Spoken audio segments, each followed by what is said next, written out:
आप सभी को मेरा नमस्कार है। आप सभी का हमारे चैनल लाइफ सक्सेस में बहुत बहुत स्वागत है। तो आज हम इस क्लास में हिंदी साहित्य से संबंधित बहुत ही महत्वपूर्ण प्रश्नोत्तरी हल करने वाले हैं, जो कि सभी पूर्व की परीक्षाओं में पूछे गए महत्वपूर्ण प्रश्न हैं।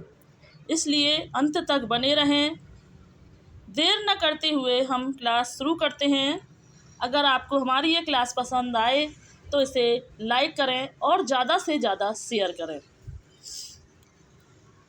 शुरू करते हैं कि निम्न में से हिंदी साहित्य का अतीत किसने लिखा था। तो निम्न में से जो हिंदी साहित्य का जो अतीत लिखा था तो वह आचार्य विश्वनाथ प्रसाद मिश्र जी ने हिंदी साहित्य का अतीत लिखा था।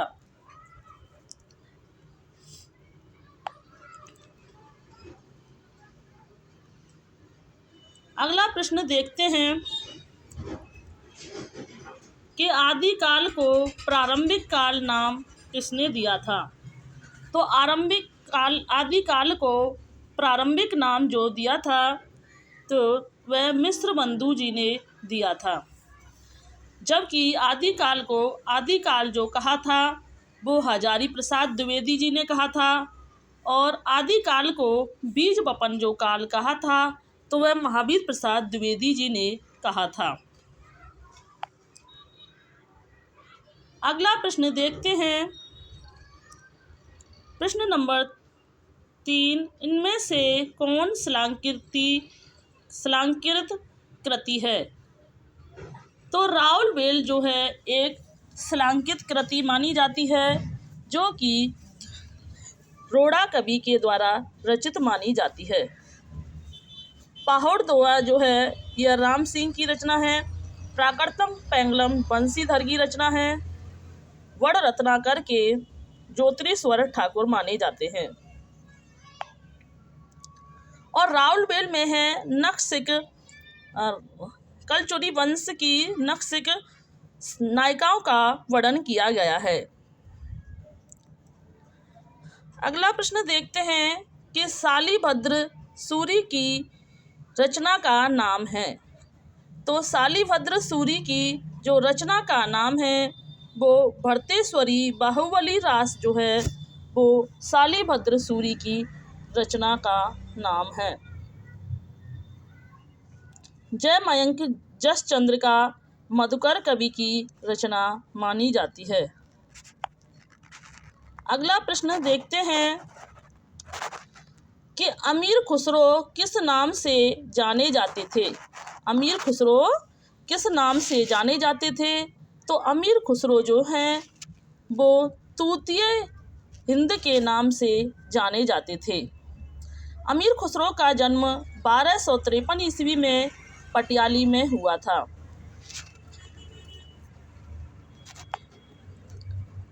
अगला प्रश्न देखते हैं कि आदिकाल को बीज बपन काल नाम किसने दिया था। तो अभी हमने ऊपर बताया था कि आदिकाल को जो बीज बपन काल नाम दिया था तो वह आचार्य महावीर प्रसाद द्विवेदी जी ने आदिकाल को बीज बपन काल नाम दिया था। जबकि रामचंद्र शुक्ल ने आदिकाल को वीरगाथा काल नाम दिया था, और हजारी प्रसाद ने द्विवेदी जी ने आदिकाल को आदिकाल कहा था। प्रश्न नंबर 7 देखते हैं कि देसिल वैना सब जन मिठा यह प्रसिद्ध उक्ति किसने कही थी। देसिल वैना सब जन मिठा यह प्रसिद्ध उक्ति जो है विद्यापति ने कही थी। विद्यापति को मैथिल कोकिल, अभिनव जयदेव, खेलावन आदि विभिन्न नामों से जाना जाता है।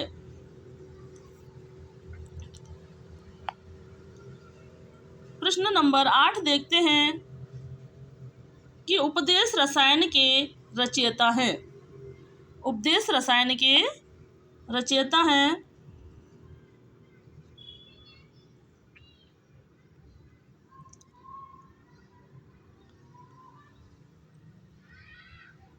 तो जिनदत्त सूरी कौन है?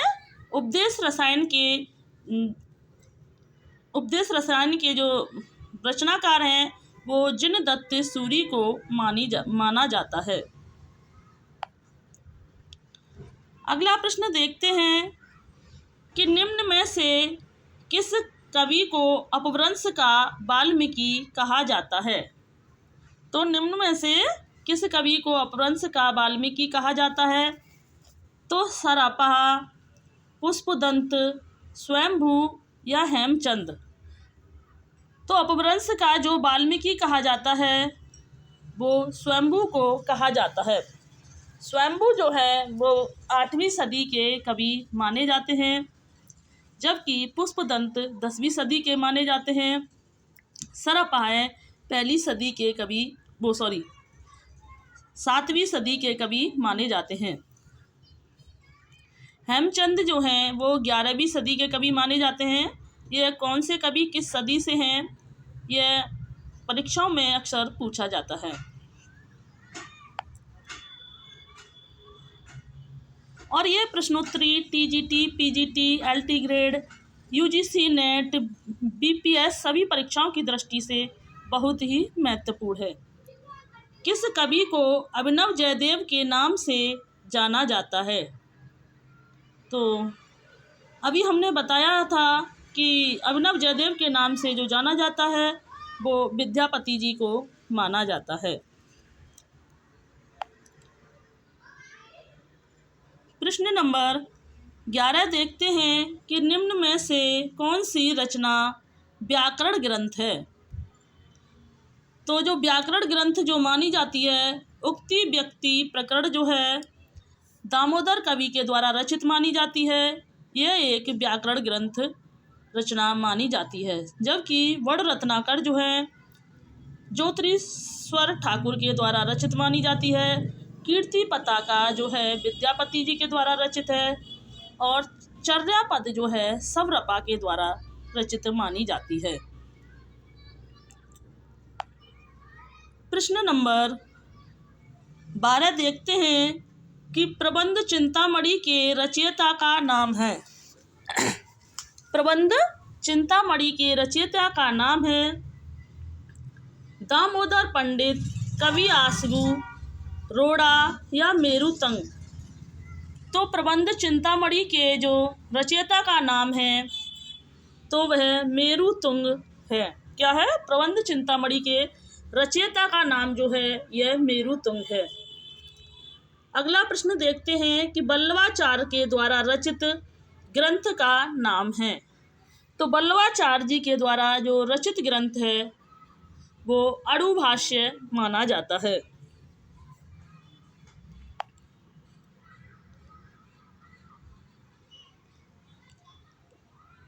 प्रश्न नंबर 14 देखते हैं कि विज्ञान गीता की रचना किसने की? विज्ञान गीता की रचना किसने की? तो विज्ञान गीता की जो रचना की थी वो केशव दास ने की थी। केशव दास जो है एक अलंकारवादी कवि माने जाते हैं। विज्ञान गीता की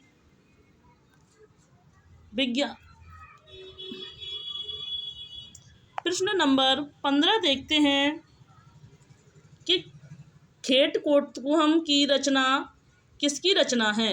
तो खेट कोटकुहम जो है वो रहीम दास की रचना है। रहीम दास जो थे वो अकबर के समकालीन माने जाते हैं। रहीम का जन्म जो हुआ था वो 1556 ईस्वी में हुआ था। दादू दयाल का जन्म 1544 ईस्वी में हुआ था। दादू को राजस्थान का कबीर भी कहा जाता है।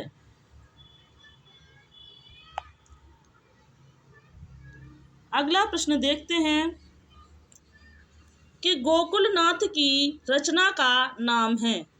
गोकुलनाथ की रचना का नाम है 84 वैष्णव की वार्ता, भक्तमाल, छिताई वार्ता। तो क्या है? गोकुलनाथ की जो रचना का नाम है वो 84 वैष्णव की वार्ता गोकुलनाथ की रचना मानी जाती है। एक है 84 वैष्णव की वार्ता और एक और रचना है इसी तरह की, मुझे फ़िलहाल याद नहीं है, जबकि भक्तमाल के जो रचनाकार हैं नावादास माने जाते हैं। अगला प्रश्न देखते हैं कि रुद्र संप्रदाय की स्थापना किसने की थी। तो रुद्र संप्रदाय की जो स्थापना करने वाले हैं वो विष्णु स्वामी को माना जाता है। विष्णु स्वामी ने रुद्र संप्रदाय की स्थापना की थी।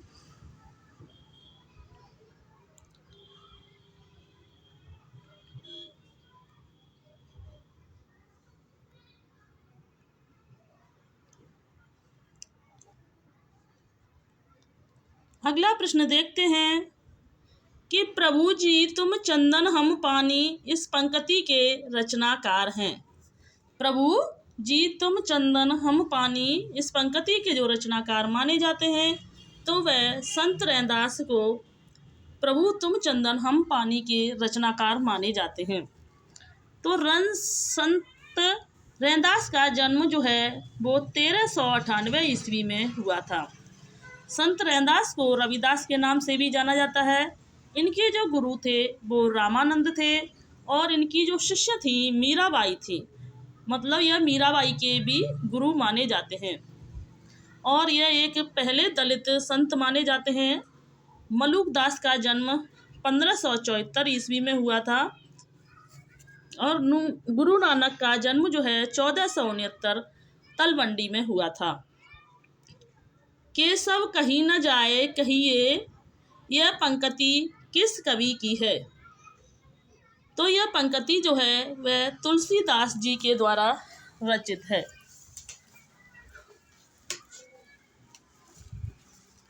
अगला प्रश्न देखते हैं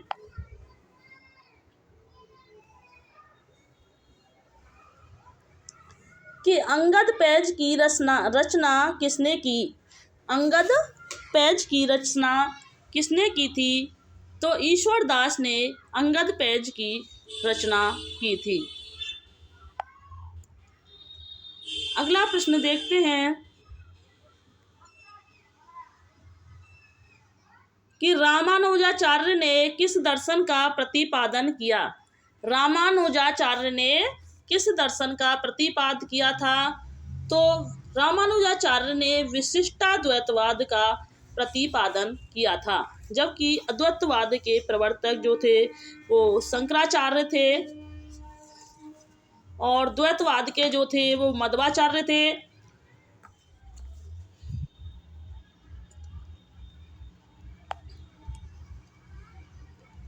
अगला प्रश्न देखते हैं कि राधा वल्लभ संप्रदाय का प्रवर्तन किसने किया। नंबर 1 तो राधा वल्लभ संप्रदाय का जो प्रवर्तन किया था तो वह हित हरिवंश ने राधा वल्लभ संप्रदाय का प्रवर्तन किया था। प्रश्न नंबर 23 देखते हैं कि कबीर किस शासक के समकालीन थे। कबीर किस शासक के समकालीन थे। तो कबीर जो थे वो सिकंदर लोदी के समकालीन थे। कबीर जो सिकंदर लोदी के समकालीन थे। कबीर के जो गुरु थे वो रामानंद माने जाते थे। इनके एक मुस्लिम गुरु भी थे जो शेख नबी माने जाते थे। कबीर एक जो निर्गुण संत कवि माने जाते हैं।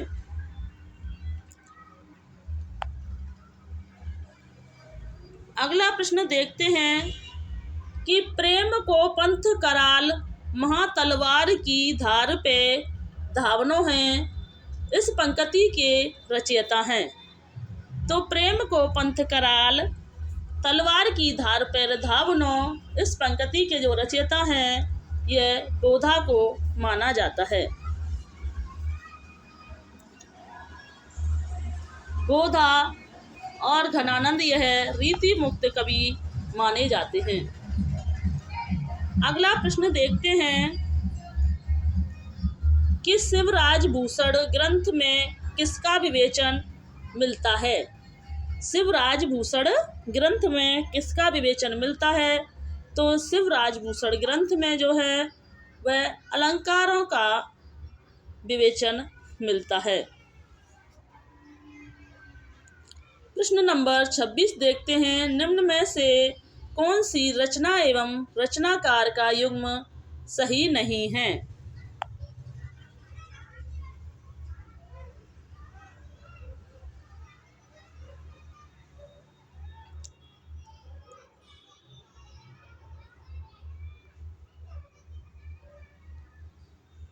काव्य निर्णय भिखारी दास, रस रहस्य कुलपति मिश्र, रस विलास चिंतामणि। तो यह सभी रचनाएं सही हैं, लेकिन भाव विलास केशव दास की नहीं है, जबकि भाव विलास जो है वो कवि देव की रचना मानी जाती है। काव्य निर्णय भिखारी दास की है, रस रहस्य कुलपति मिश्र की है, रस विलास चिंतामणि की है, लेकिन भाव विलास जो है देव की है। प्रश्न नंबर 27 देखते हैं कि प्रबोध पंचासा ग्रंथ के रचयिता कौन हैं? तो प्रबोध पंचासा ग्रंथ के जो रचयिता माने जाते हैं तो वह पद्माकर को माना जाता है।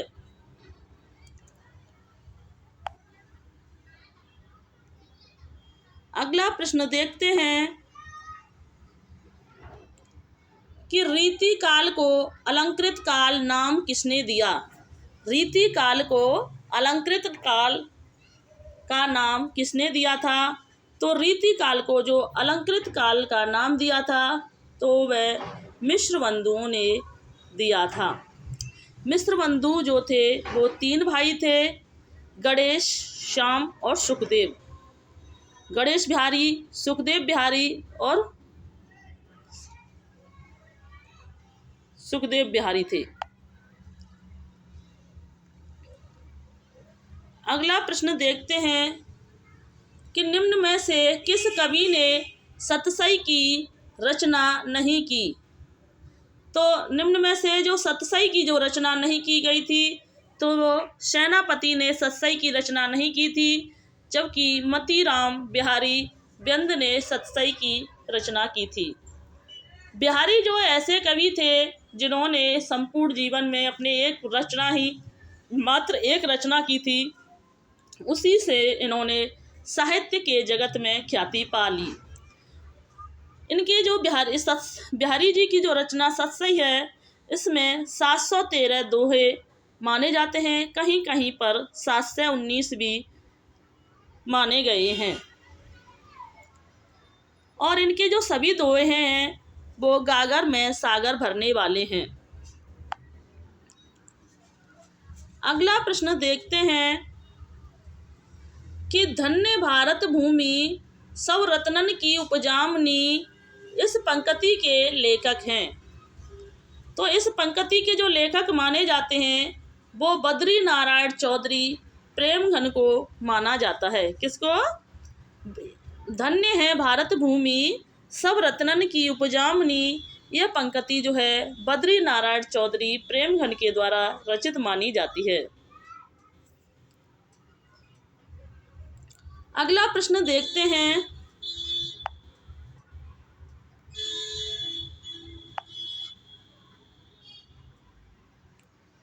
कि भारतेंदु ने यात्रा व्रत संबंधी कौन सी रचना लिखी है? तो भारतेंदु जी ने यात्रा संबंधी जो रचना लिखी है वो सरयू पार की यात्रा लिखी है। भारतेंदु हरिश्चंद्र का जन्म 1850 ईस्वी में हुआ था। भारतेंदु जी को कलयुग का कन्हैया कहा जाता है। अगला प्रश्न देखते हैं कि तदीय समाज से किसका संबंध था? तदीय समाज से किसका संबंध था? तो तदीय समाज का जो भारतेंदु हरिश्चंद्र से संबंध माना जाता है। किससे? तदीय समाज का भारतेंदु हरिश्चंद्र से संबंध माना जाता है। अगला प्रश्न देखते हैं कि राम वृक्ष बैनपुरी की कौन सी कृति यात्रा वृत्तांत है? तो राम वृक्ष बैनपुरी जी की जो पैरों में पंख बांधकर यात्रा वृत्तांत माना जाता है। किसको? पैरों में पंख बांधकर जो यात्रा व्रत है यह राम वृक्ष बैनपुरी जी के द्वारा रचित माना जाता है।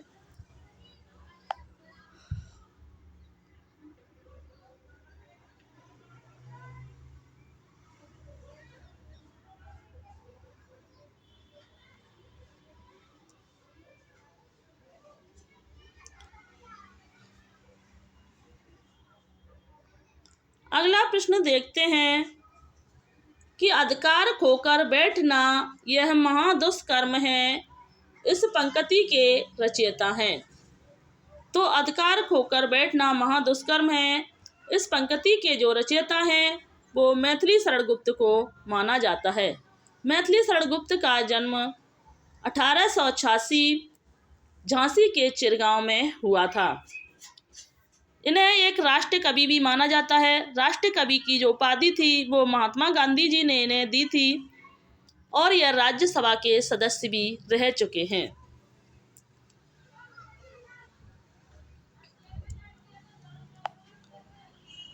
अगला प्रश्न देखते हैं कि भारत भारती का प्रकाशन किस वर्ष हुआ। भारत भारती का प्रकाशन जो है वो 1912 में हुआ था। भारत भारती जो है मैथिली शरण गुप्त के द्वारा रचित रचना मानी जाती है, जिसे अंग्रेजों के द्वारा जब्त कर लिया गया था और जो यह 1912 में रचित है।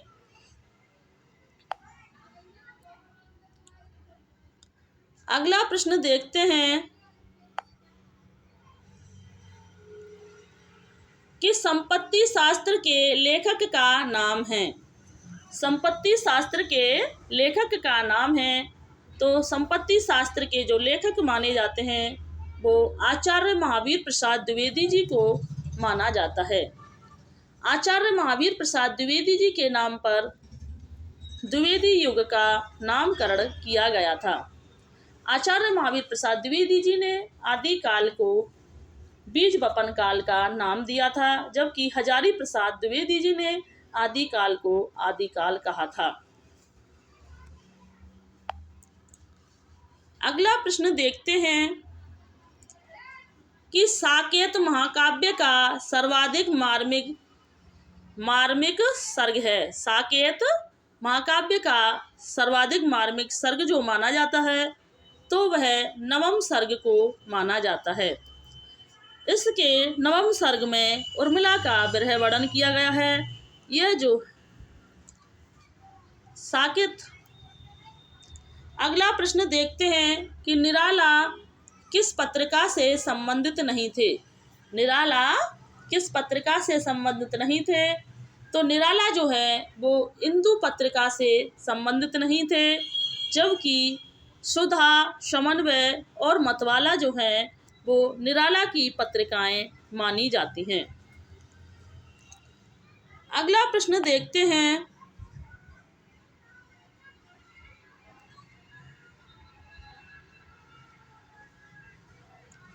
कि कामायनी में श्रद्धा किसका प्रतीक है। कामायनी में श्रद्धा किसका प्रतीक है, तो कामायनी में जो श्रद्धा है वो हृदय का प्रतीक मानी जाती है। कामायनी जो है यह जयशंकर प्रसाद के द्वारा 1935 में रचित एक महाकाव्य माना जाता है, जिसमें 15 सर्ग हैं। श्रद्धा जो है इसमें हृदय का प्रतीक मानी जाती है और मनु मन का और इड़ा को बुद्धि का प्रतीक माना जाता है। अगला प्रश्न देखते हैं कि हिंदी में स्वच्छंदतावाद का कवि कौन कहा जाता है। तो हिंदी में जो स्वच्छंदतावाद का कवि कहा जाता है तो वह श्रीधर पाठक को स्वच्छंदतावाद का कवि कहा जाता है। अगला प्रश्न देखते हैं कि अरुणिय मदमय देश हमारा यह किसने कहा था। तो अरुणिय मदमय देश हमारा जो है यह कार्नेलिया ने कहा था। तो अरुणिय मदमय देश हमारा जयशंकर प्रसाद के द्वारा रचित चंद्रगुप्त नाटक से ली गई है। चंद्रगुप्त नाटक में कार्नेलिया पात्र के द्वारा अरुणीय मद में देश हमारा पंक्ति गाई जाती हैं।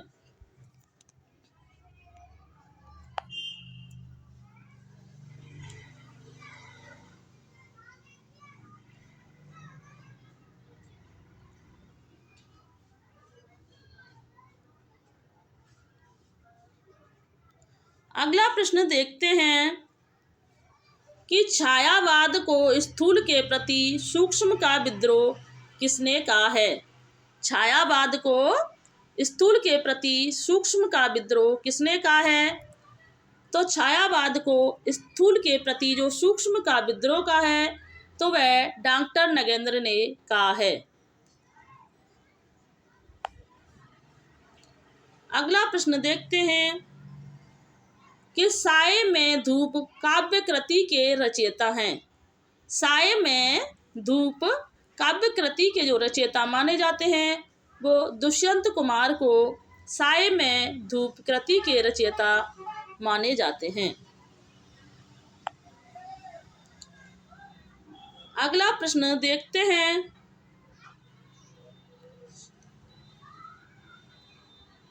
कि साखी किस कवि का काव्य संग्रह है। साखी किस कवि का काव्य संग्रह है। तो साखी जो है विजय देव नारायण शाही का काव्य संग्रह माना जाता है। किसका। साखी जो है एक विजय देव नारायण शाही के द्वारा रचित माना जाता है। अगला प्रश्न देखते हैं कि हम बिस्पाई जन्म के इस काव्य कृति के रचनाकार हैं। हम बिस्पाई जन्म के इस काव्य कृति के जो रचनाकार माने जाते हैं तो वह बालकृष्ण शर्मा नवीन को इस कृति का रचनाकार माना जाता है। अगला प्रश्न देखते हैं कि निम्नलिखित में से कौन सी रचना के रचनाकार का नाम सही नहीं है। तो फूल नहीं रंग बोलते हैं यह केदारनाथ की रचना है जो कि सही है। मैं उस जनपद का कवि हूँ यह त्रिलोचन की रचना है, यह भी सही है। संसद से सड़क तक यह सुदामा पांडे धूमिल की रचना है, यह भी सही है। लेकिन सीढ़ियों पर धूप शमशेर बहादुर की रचना नहीं है। किसकी नहीं है। सीढ़ियों पर धूप जो है यह रघुवीर सहाय की रचना है, शमशेर बहादुर की रचना नहीं मानी जाती है। शमशेर बहादुर को दुआब का कवि या दुआब का कवि, कवियों का कवि आदि उपनामों से जाना जाता है।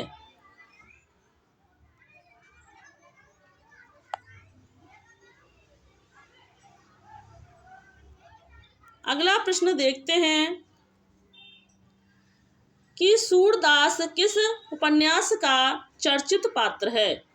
सूरदास किस उपन्यास का चर्चित पात्र है। तो सूरदास जो है यह रंगभूमि का पात्र माना जाता है। तो सूरदास जो है रंगभूमि उपन्यास जो है यह प्रेमचंद जी के द्वारा रचित माना जाता है। रंगभूमि के पात्र सूरदास, विनय, सोफिया आदि माने जाते हैं। सूरदास जी की रचनाएं, उनके पात्र बहुत ज़्यादा पूछे जाते हैं, इसलिए उनके रचनाओं के साथ साथ सभी पात्रों को याद करें और किस में किसका वर्णन किया गया है यह भी जान लें।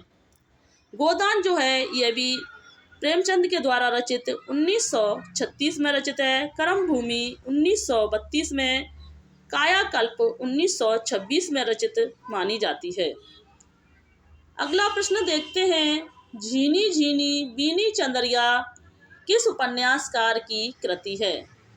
तो झीनी झीनी बीनी चंदरिया जो है यह अब्दुल बिस्मिल्लाह के द्वारा रचित मानी जाती है। आज का अंतिम प्रश्न देखते हैं कि अंजो दीदी किस नाटक की रचना है।